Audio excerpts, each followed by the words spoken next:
It is a crucial time for one of America's most storied but troubled cities. From crime to abandoned neighborhoods and even the largest municipal bankruptcy in the nation's history. But when you take a closer look at what's actually happening in Detroit, you do find some signs of hope. When you think Detroit, what do people think about first? Of course they think Motown, music, you think automobile industry, you think athletic teams, but we need to know that we have a city that's now changing. Most believe the change that's coming about in Detroit is for the better. It's the getting there that they say is tough. You see it in the headlines. Justice! When do we want it? Now! On the streets of Detroit, 2 separate triple murders just this week alone.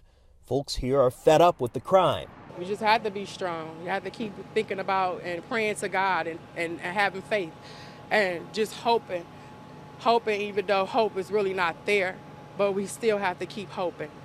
Then there's the issue of bankruptcy. The city is applying for a process that could dramatically cut the value of hard-earned pensions for thousands of retirees. Even precious pieces of Detroit's Institute of Art could be put up for sale to the highest bidder to help make up for more than $18 billion in debt. As an elected official, you represent this city, you grew up here. How do you cope with, how do you deal with all the negative headlines that come out of Detroit? It's hard sometimes. This probably had to happen. This was 40, 50 years in the making. We had to come to this point here. Now, what will we look like this time next year or 2 or 3 years from now? And there's great hope and optimism. We have people all over this world that are buying parcels in this city, preparing for the rebirth and renaissance of our city. Renaissance comes in the most unlikely places, where most see a skyline of abandoned buildings. Businesses like Detroit Labs are seizing opportunity. This company makes all sorts of mobile apps. They're all the same icon. I've had some fun with it too. So we're here in the Madison block.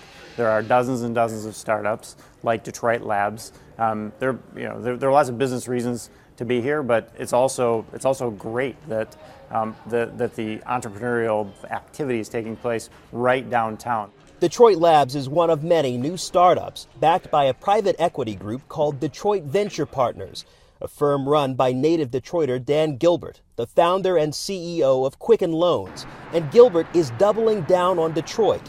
In addition to the ventures he's supporting, he's moved all of his Quicken Loan employees back into downtown Detroit, setting the stage for others to follow. As they're looking down here, every time they see an empty building like that, they should look at it as an opportunity to come in and make the space they want, make the company they want. It's the hope this city is counting on, that seeds of optimism are just starting to take root, and people here are determined to turn the tide and steer the Motor City into better days ahead. As Detroit heads into bankruptcy, there is new optimism as new faces take the helm. A new mayor is set to take office in January, along with 5 new members of the city's 9 council members. Their one and only job here is to turn things around. George Howell, CNN, Detroit.